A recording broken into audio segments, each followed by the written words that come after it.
Young Lions of Islam, gather around your Irish Aki. I wish to pass some wisdom to you.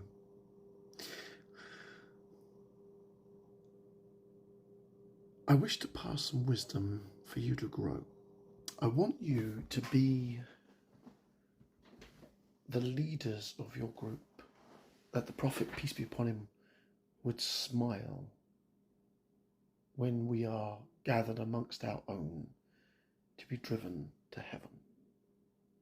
I want you to be the leaders that reminds his brother about his prayer. I want you to be the leader that reminds his brother about zina. I want you to be the brother and the leader, spiritually speaking, of your group, willing to cross your group and say, she's not Muslim, and dating is haram, and drinking in nightclubs is haram. You must be a part of a group of righteous brothers, for when we are driven to heaven in our groups or not in our groups, they are the people that you would have kept company with.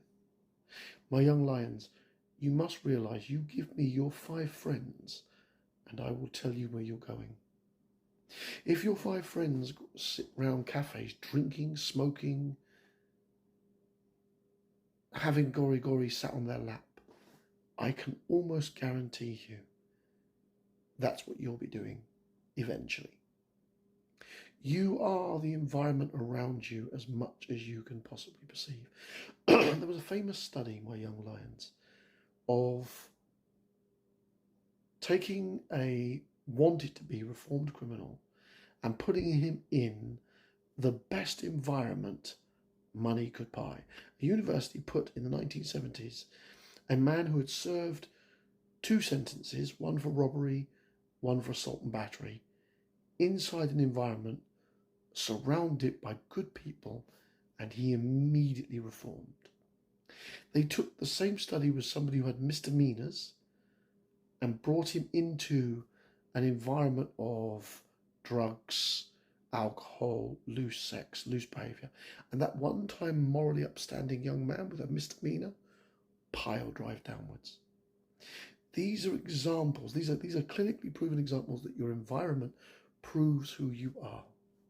So you young lions, if and when we are stood and our Prophet smiles at the group of companions you have around you, these are the people who will make or break your deen. So be the leader of your group, my young lions, who reminds your brother of prayer, who reminds him of the prophets. Remember the Sahaba. Treat them as your role models. Play games with your friends about which Sahaba would suit them, and ask them those questions as well. To my sisters, to the lionesses in Islam, Assalamu alaikum wa rahmatullahi wa barakatuh. To the few of you who listen, be the sisters that gently, and I repeat this, gently remind your sisters about hijab. It is not the place of a brother, in my humble opinion, to even talk on an individual level to a sister on hijab. And it's taken me time to realise that. It's taken me time to realise that it's not my place. It's yours. It's the sisterhood's duty and honour to remind the sisters of what hijab is. And it is a struggle. And it is the duty of the sisters, mothers and aunts to remind these things. Be the sister who looks for a righteous husband of faith, not of tribal root, not just for yourselves, but for your sisters as well. Be unafraid to speak up when her family talk about tribal roots.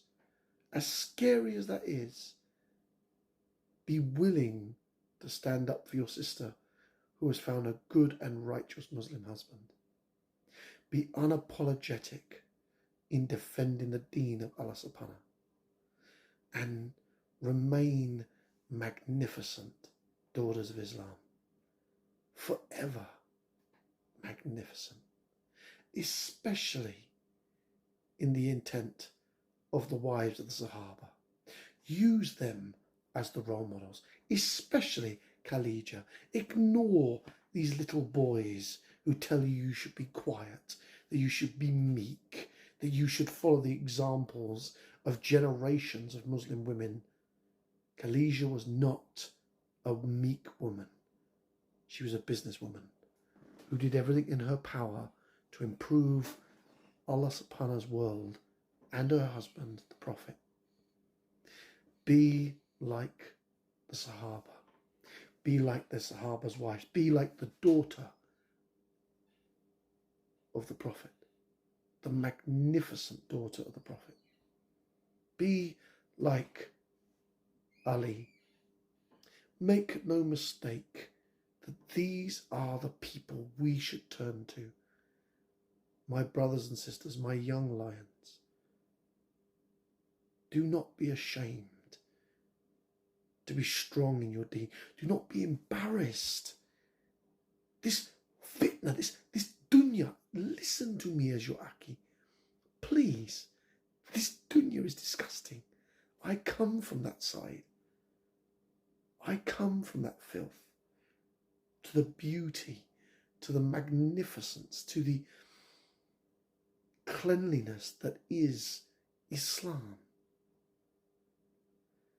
My pale white-faced arse would not be Muslim if not for you. And I owe you this indefinitely. Assalamu alaikum wa rahmatullahi wa barakatuh.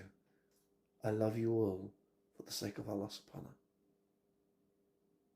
And please be unafraid to listen to the wisdom that is in the Quran and the Hadith.